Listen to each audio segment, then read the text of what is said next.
everybody, what I've done, I want to put my inverter switch probably right here, and then I would like to put another plug in here just for the inverter in this area. And I had to take this top off of here to get to this. This is a shelf that pulls up, and it's a workstation. But I'm going to come up right through the floor right there beside the current electric cable that's there.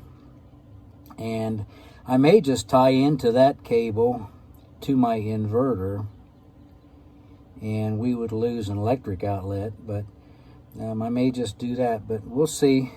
I change my mind all the time on these projects, so we'll see in a little bit. Okay, everybody, what I'm doing today, and I'll put a video to let together later. We're going to put this inverter switch in a convenient spot in the RV, and I've showed you in an earlier clip where I'm going to put it. Problem is, the inverter's in that bay, and I want the switch to come up through this bay, so I've got this conduit here, and I'm going to run it around into this bay and up through the floor here, install the inverter switch. I can't put it over there above that bay because of my hot water tank, so I have to run it around. But that's what I'm going to do. I'm going to take the oscillating tool, and I've already drilled my holes, and I'm going to go up through the floor and make a place to take my cable, my 110, and my switch through. All right, so got my holes drilled. Where's my safety glasses? Very important.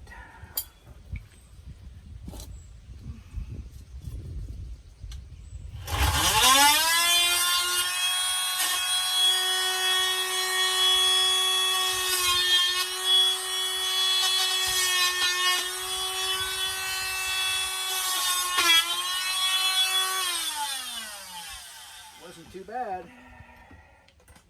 Now I've got a hole big enough to take my 110 and my cable through there. We'll see in a little bit. Okay, you can see, guys, that I have this is going to be our inverter power, and this is going to be our inverter switch. So I have them marked, and I'm ready to cut them out with my oscillating tool.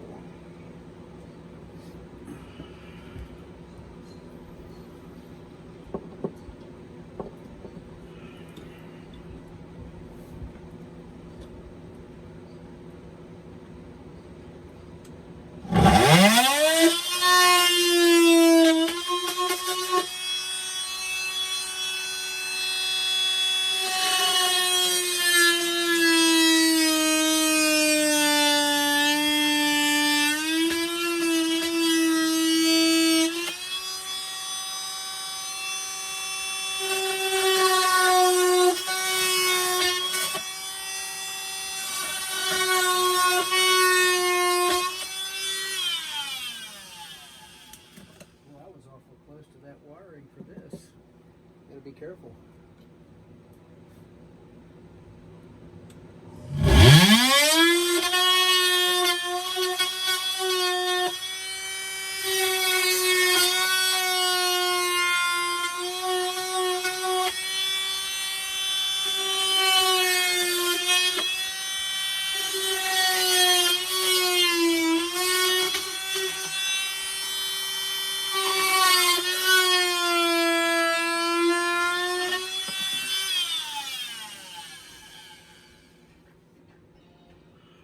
Okay, that's how you do that. We'll be back in a little bit. Hey everybody, as you can see, I've got the wires ran for our inverter plug-in, and right here's where our inverter turn-on switch is going to go. And I used the heaviest duty extension cord that I had because it's got to have a plug on the other end to plug into the inverter, which I will just leave it, probably just leave it plugged in, but I just won't leave the switch on, because if you leave the switch on, you're going to be using a little bit of amperage all the time. So, okay, I'll be back in a little bit and show you after it's installed. Okay, we got the inverter plug installed. It's the white one. We will know the white one's for the inverter and the brown one's got regular electric. This is the inverter on and off switch. Let's see if it will turn it on. Is it plugged in?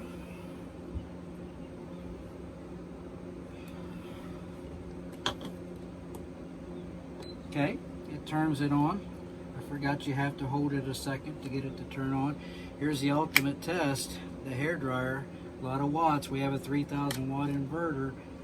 We'll go ahead and plug her in, see if she starts. Okay, that's running off the inverter. So again, I'll probably do another clip and show you where the inverter's at and where I ran the cords at. So, installation of an inverter plug and switch. Have a good day. I'll see you in a little bit. Hey everybody, just wanted to do a wrap-up video here of what we got done today. Basically got the inverter switch and the inverter plug installed in the RV today, and kind of walk you through what kind of system we got. Hope you can see it here if it's in the clip. We have two 100 watt amp batteries there, 100 amp hours for 200 hours. We have a 3,000 watt, 6,000 max watt surge watts G&L pure sine wave inverter, which the orange cord is what I ran today. And the cord goes in that little black conduit there with the blue tape on it. It goes around behind the steps, and it goes behind these steps, and it comes through right there with the blue on it, and up through the floor right there, and I have to seal that. And in this compartment we have a 100 watt or 100 amp converter that's an upgrade from the 55 amp we had, because the 55 amp would not top the batteries off. What we have is a total of, and under here, I'll show you real quick. Under here, I replaced the wet cell batteries, coach batteries, with two 6-volt paralleled together to make a 12-volt system, 225 amp hours. So we got 225 amp hours total there, tied into our 200 amp hours over here for a total of 425. If you can see here, I have enough space left. I brought this out to here for a purpose. There's enough room here for 2 more batteries, and then I will just move this out to here and turn this around to make room. But yeah, that's what I done today. And here is the finished product. The switch and the new plug. The white plug on top is the inverter plug, and there is a way to run the whole coach off the inverter, and I'm going to tell you how to do that. You don't really need to install a switch if you want to. A switch over. If you can't want to, you can. But the problem with running the whole coach is your converter is going to be running off your inverter, which works against itself. So if you want to run your whole coach, you can plug into your inverter, but you must unplug your converter so it's not running and trying to work against itself. Okay, so I have ran the whole coach off the inverter, but I always unplug my converter first. Okay, so that's what we've done today. Like I said, I've got enough in there for 2 more batteries, which will give us 625 amp hours.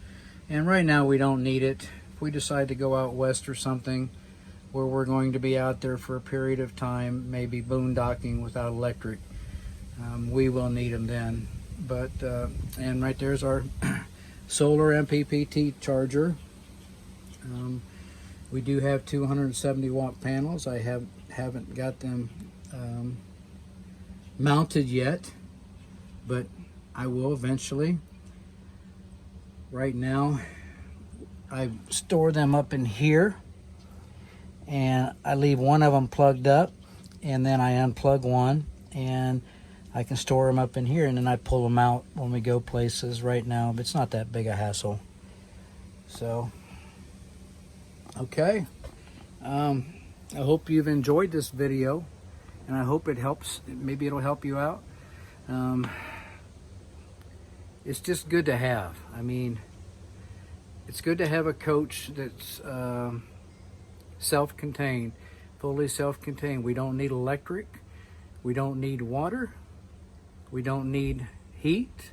We have our own heat. And I mean, what else? We have our generator if we need it, and it works. So we're pretty much all set.